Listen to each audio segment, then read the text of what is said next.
প্রতিবাদের মাসুল আবারও দুষ্কৃতীদের টার্গেট তৃণমূল নেতা। রাতের অন্ধকারে বোমাবাজির অভিযোগ।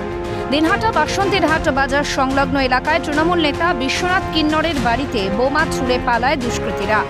গত 6 জানুয়ারির রাতে বাসন্তীরহাটে সুস্বাস্থ্য কেন্দ্রের মাঠে বোমাবাজি হয়, তারই প্রতিবাদ করেছিলেন তিনি।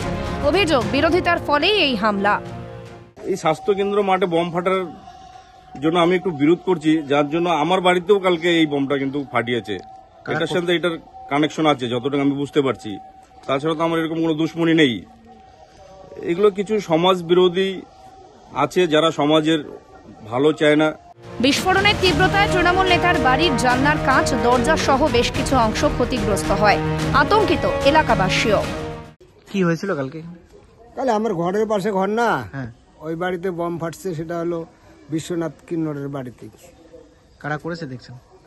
দেখেছি না, কিন্তু আমি ওই দিক দিয়ে আসতেছিলাম। এই 15 হাত ফাঁকে আসছি, বোম বাস্ট হয়ে গেল। লোক দেখতে পাইনি। তৃণমূলের গোষ্ঠীদ্বন্দ্বের জেরেই এই বোমাবাজি তো বিজেপি। উত্তরবঙ্গ উন্নয়ন মন্ত্রীর একনায়কতন্ত্র চলে দিনহাটায়।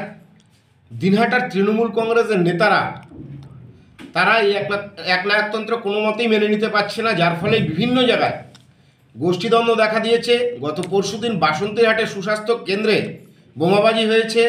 গতকাল রাত্রে তৃণমূল কংগ্রেসের সহসভাপতি ওই অঞ্চলের ওই ব্লকের তার বাড়িতে বোমাবাজি হয়েছে। খবর পেয়ে রাতেই ঘটনাস্থলে যান নাজিরহাট ক্যাম্পের পুলিশ। বোমাবাজির ঘটনার নেপথ্যে কারা, শুরু তদন্ত। কোচবিহার থেকে শশীকেশ রায়ের রিপোর্ট, ক্যালকাটা নিউজ।